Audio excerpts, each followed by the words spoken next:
So today we're gonna cover Ind AS 113 fair value measurement. ഇതൊരു ഫൈനലിൽ എങ്ങനെയാണ് prepare ചെയ്യുന്നത് അതേ രീതിയിലാണ് നമ്മൾ പഠിക്കാൻ പോകുന്നത്. So it's A deep dive like every single point we will discuss and slowly move to the next one. ഇപ്പോൾ Ind AS അതായത് ഇനി AS ഏത് അക്കൗണ്ടിങ് സ്റ്റാൻഡേർഡിൽ പഠിക്കാനുള്ള ഒരു ഏറ്റവും എളുപ്പമുള്ളൊരു മാർഗം എന്ന് പറഞ്ഞിട്ടുണ്ടെങ്കിൽ ഫസ്റ്റ് നമ്മൾ അതിൻ്റെ ലേണിംഗ് ഔട്ട്കംസ് വായിച്ച് നോക്കാം. ഔട്ട്കംസ് വായിച്ച് നോക്കുമ്പോൾ അവർ തന്നെ പറയുന്നുണ്ടാവും നമ്മളെ കൊണ്ട് എവിടെയാണ് അവർ എത്തിക്കാൻ ഉദ്ദേശിക്കുന്നത്. ഇൻസ്റ്റിറ്റ്യൂട്ടിൻ്റെ ബുക്കിൽ നിന്ന് നോക്കിയാൽ മതി. നമ്മൾ പോകേണ്ട സ്ഥലം അറിയാം, സ്റ്റാർട്ട് ചെയ്യുന്ന സ്ഥലം അറിയാം. അങ്ങനെയാണെങ്കിൽ നമ്മൾ ആകെ ചെയ്തിരിക്കേണ്ടത് ആ ഒരു പൊസിഷനിൽ നിന്ന് മറ്റേ പൊസിഷനിലേക്ക് എത്തുമ്പോൾ നമ്മുടെ കയ്യിൽ എന്തൊക്കെ വേണമെന്ന് അവർ പറഞ്ഞിട്ടുണ്ടാവും. അതാണ് ഈ ഔട്ട്കം എന്ന് പറയുന്നത്. അപ്പോൾ ഈ ഔട്ട്കം ഒന്ന് മൈൻഡിൽ വെച്ചിട്ട് ഈ ചാപ്റ്റർ പഠിച്ച് not only this as any as be much easier, ഒരു കുറച്ചും കൂടി ഈസി വാക്കായിരിക്കും. ഇനി ഈ Ind AS 113 fair value measurement അതിൻ്റെ കോൺസെപ്റ്റ്സും എല്ലാതും പറയുന്നതിന് മുമ്പ് ആകെ ഒരു കാര്യം മനസ്സിലാക്കുക. ഈ ചാപ്റ്റർ എന്ന് ഉദ്ദേശിക്കുന്നത് നമ്മളുടെ ബുക്സ് ഓഫ് അക്കൗണ്ട്സിൽ നമ്മളൊരു കാര്യത്തിൻ്റെ ഒരു വാല്യൂ ഉണ്ട്. സോ വി വാല്യൂ സംതിങ്, നമ്മുടെ ഒരു അസറ്റ് ആവാം, ലയബിലിറ്റി ആവാം. Now this when it comes to Ind AS 113 fair value മെഷർമെൻറ്റിൽ ഉദ്ദേശിക്കുന്നതെങ്കിൽ see, as an outsider, how do you value this thing? Say we have an object in our balance sheet. അതായത് ഒരു company എന്ന് പറഞ്ഞൊരു ഒരു കമ്പനിയുടെ balance ഷീറ്റിൽ ഒരു അസറ്റ് സൈഡിൽ ഒരു ഐറ്റം ഉണ്ട്. May be it's A red cake or something like that. Then how A values doesn't matter here. How this guy, the outsider, values a cake in A's books, that's what matters here. അതാണ് ഈ fair value എന്നൊരു ചാപ്റ്ററിന് മൊത്തം കൺസെപ്റ്റിൽ വരുന്നത്. അതായത് നിങ്ങളുടെ കയ്യിലൊരു object, അതായത് നിങ്ങളെന്ന് പറയുമ്പോൾ ആ ഒരു കമ്പനിയെ എന്ത് വാല്യൂ ചെയ്യുന്നുള്ള ഇറ്റ് ഡസൻറ്റ് മാറ്റർ. നമ്മൾ എല്ലാത്തിൻ്റെയും ഒരു ഒബ്ജക്റ്റ് പോകണമെന്നുണ്ടെങ്കിൽ third party, that somebody who has no interest in your business, how he will be interested in that particular asset or liability. അതെങ്ങനെയൊക്കെയെന്നുള്ളത് നമുക്ക് ഡീറ്റെയിൽ ആയിട്ട് പോകാം. പക്ഷേ ഈ ഒരു ലോജിക്കൽ ആലോചിച്ച് കഴിഞ്ഞിട്ടുണ്ടെങ്കിൽ ഈ ചാപ്റ്റർ പെട്ടെന്ന് നമുക്ക് കവർ ചെയ്ത് തീർക്കാൻ പറ്റും. ബിക്കോസ് ഒന്നുകൂടി ജസ്റ്റ് ഒന്ന് ഓടിച്ച് കഴിഞ്ഞിട്ടുണ്ടെങ്കിൽ ഫെയർ വാല്യൂ എന്ന് പറയുന്നത് you are in this round and this object you are valuing it inside this company, but value what you are going to, നമ്മളെന്താണ് ഉദ്ദേശിക്കുന്നത് വെച്ചിട്ടുണ്ടെങ്കിൽ how this matters to the person outside, to the third party. ഈ ഒരു ലോജിക്കിൽ ഈ ചാപ്റ്ററിൻ്റെ പല ഭാഗങ്ങളും എടുത്ത് നോക്കി കഴിഞ്ഞാൽ it will easily make sense. അതിനുപയോഗിച്ചിരിക്കുന്ന വേർഡ്സും കാര്യങ്ങളൊക്കെ കുറച്ച് വ്യത്യസ്തമാണെങ്കിലും മോർ ഓർ ലെസ് ഈ ഒരു ഫ്രെയിം വർക്കിൻ്റെ ഉള്ളിൽ നിന്ന് ആലോചിച്ച് കഴിഞ്ഞിട്ടുണ്ടെങ്കിൽ ഓരോ പാർട്ടിസിപ്പൻറ്റിനും ഈസി ആയിട്ട് മനസ്സിലാക്കാൻ പറ്റും. പെട്ടെന്ന് നമുക്ക് ഇതിൻ്റെ കൺസെപ്റ്റ്സും കാര്യങ്ങളൊക്കെ കിട്ടും. So now back to the basics. Fair value measurement എന്ന് പറഞ്ഞാൽ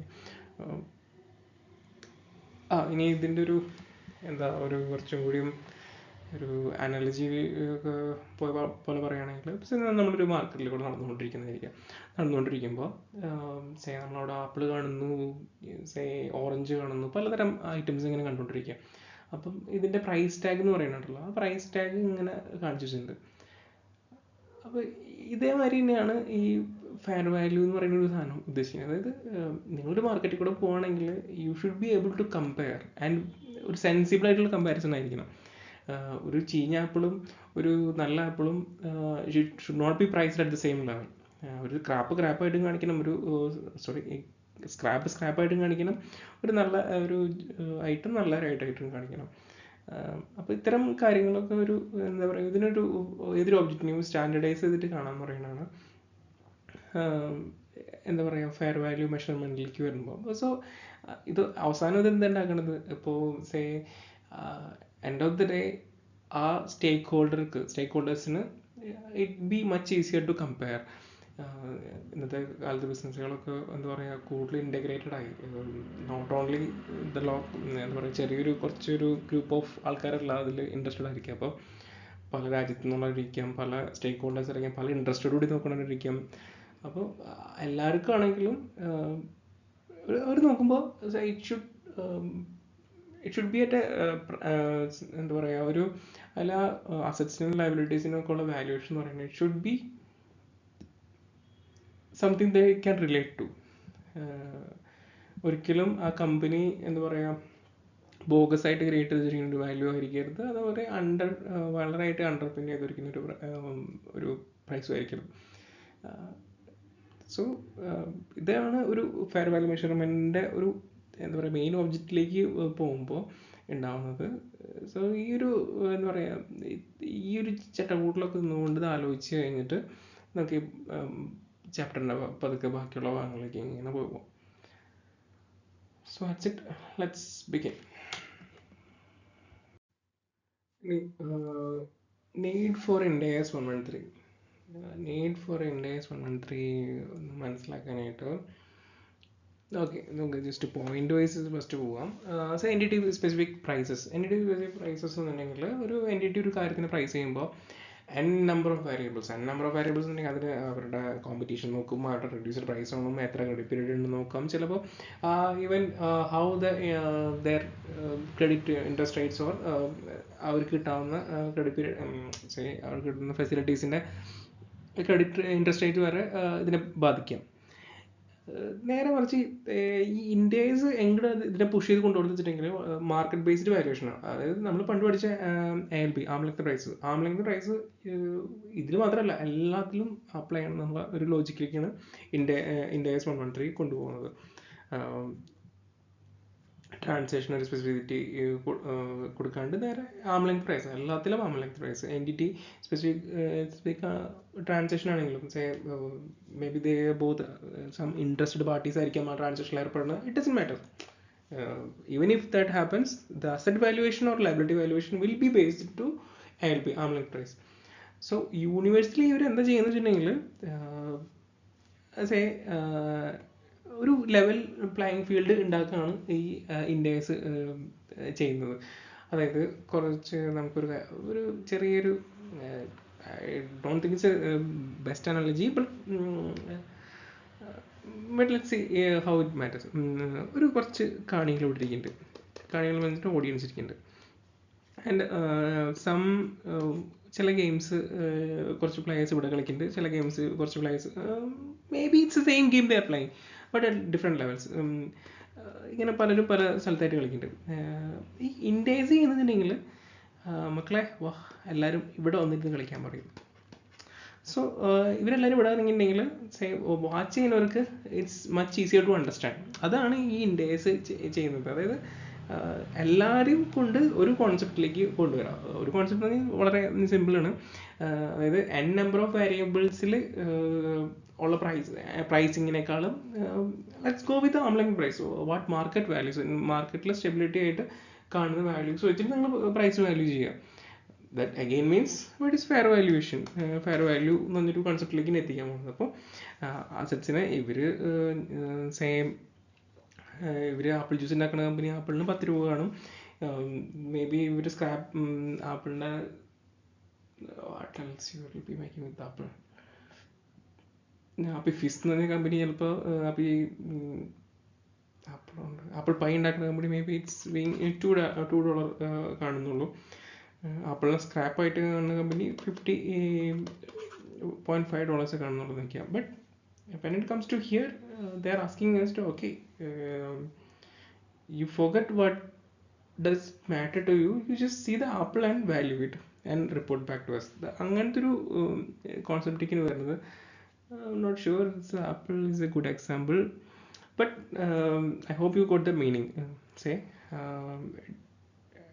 It's a different players at different levels, and what India is doing, asking them to come down, and everybody should play on a level playground, so that ഇതിൻ്റെ benefit ആർക്കും സ്റ്റേക്ക് holders, they can view and understand the valuations ഒരു എന്താ പറയുക, ഒരു financial statement കിട്ടിയിട്ടുണ്ടെങ്കിൽ okay, lot of values അത്, then at least I know that if it is following Ind AS 113, okay, it is following fair value measurement, so I can make sense of it. അതാണ് ഇതിൻ്റെ ഒരു എന്താ പറയുക final objective എന്ന് പറഞ്ഞിട്ടുണ്ടെങ്കിൽ. So എന്താണ് need എന്നുള്ളത് മനസ്സിലായെന്ന് വിചാരിക്കുന്നു. Simply puttu, it is asking to different those who are playing at different level to come to a single level playground and play there, so that we can understand what's happening.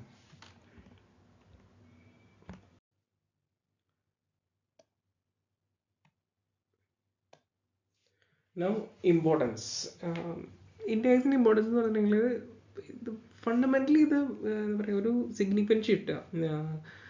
കാലങ്ങളായിട്ട് ഒരു കാറിനുണ്ടായിരുന്ന tyre സ്ക്വയറാണെന്ന് വിചാരിക്കുക, now it change to round. അത്തരം വലിയൊരു ഷിഫ്റ്റാണ് ഇതിൽ സംഭവിക്കുന്നത്. അതായത് മുമ്പ് നോക്കി വെച്ചിട്ട് നമ്മൾ എങ്ങനെയാണ് ഒരു വാല്യൂ എടുക്കുക, അത് അവിടെ ബാലൻസ് ഷീറ്റിലുണ്ടാവും, അവിടെ നിന്ന് അങ്ങോട്ട് അതിനെ പിടിച്ചങ്ങോട്ട് ഡിപ്രിസിയേറ്റ് ചെയ്ത് പോവുക. ആ ഒരു കോൺസെപ്റ്റാണ് ഉണ്ടായിരുന്നത്. പക്ഷേ ഇതിലേക്ക് വരുമ്പോൾ എന്താ പറയുക, നമ്മൾ ആക്ച്വലി ഈ ഒരു പോയിൻ്റാണ് ഇതിൻ്റെ main, emphasise on current market realities. എന്താണ് ആക്ച്വൽ മാർക്കറ്റിൻ്റെ അവസ്ഥ, അത് പ്രകാരമാണ് വാല്യുവേഷൻ പോകുന്നത്. അങ്ങനെ എടുക്കുമ്പോൾ തന്നെ ഒരു പ്രശ്നം വരും. When you are changing values like this, it can create A volatile എന്ന് പറഞ്ഞിട്ടുണ്ടെങ്കിൽ പ്രൈസ് ചേഞ്ച് ചെയ്യുന്നെങ്കിൽ വോളറ്റൈലുള്ള ഒരു ഫൈനാൻഷ്യൽ സ്റ്റേറ്റ്മെൻ്റ് ആയിരിക്കും നമ്മളുടെ മുമ്പിൽ ഉണ്ടാവുക. അത് ഉണ്ടാക്കുന്ന പ്രശ്നങ്ങൾ. അതുപോലെ തന്നെ ഹൗ ഡിപ്രിസിയേഷൻ എന്ന് പറഞ്ഞൊരു ഇതിനെ എങ്ങനെ നമ്മൾ ഹാൻഡിൽ ചെയ്യും, then it will affect how the profitability, then comes the ഇത് ഇങ്ങനെയൊക്കെ ചെയ്യുമ്പോൾ how reliable the financial statements are. So India's നമ്മളെന്ന് പറയുക ഒരു എനിക്ക് വായിച്ചപ്പോൾ തോന്നിയത് ഒരു ഡബിൾ എഡ്ജഡ് സോഡ് മാതിരി നമ്മൾ ഹാൻഡിൽ ചെയ്യേണ്ട കാര്യം. മര്യാദയ്ക്ക് ഹാൻഡിൽ ചെയ്തില്ലെങ്കിൽ ഇതും നമ്മുടെ പഴയ ഉണ്ടായിരുന്ന കോൺസെപ്റ്റിനേക്കാളും ബുദ്ധിമുട്ടുള്ള തരത്തിലുള്ള റിസൾട്ടായിരിക്കും കാണിക്കുക. സോ അതുകൊണ്ട് തന്നെ കുറേ സെറ്റ് സ്റ്റാൻഡേർഡ്സ് ഉണ്ട്, അതിന് നമുക്ക് ഫോളോ ചെയ്യേണ്ട കാര്യങ്ങളൊക്കെ പറയുന്നുണ്ട്. അപ്പം ഇതിൻ്റെ ഒരു ഇമ്പോർട്ടൻസും ഇങ്ങനെ മനസ്സിലാക്കുക. ഇറ്റ്സ് എ സിഗ്നിഫിക്കൻറ്റ് ചേഞ്ച്, അതായത് ഒരു വലിയൊരു മാറ്റമാണ്. അതായത് കുറേ നാൾ ഇങ്ങനെ പോയിരുന്ന ആൾ ഇനി തൊട്ട് പോണത് ഇങ്ങനെയാണ്. അപ്പോൾ അത്രയ്ക്കും വലിയൊരു ഡിഫറൻസ് ആണ് ഇൻഡേസിലേക്ക് വരുമ്പോൾ 113ലേക്ക്, അതായത് ഫെയർ വാല്യൂ മോഡലിലേക്ക് വരുമ്പോൾ വരുന്നത്. അത്രയാണ് ഇതിൻ്റെ ഒരു ഇമ്പോർട്ടൻസ് ആയിട്ട് നമുക്കിവിടെ നോക്കാവുന്നത്. Okay, let's move to the next.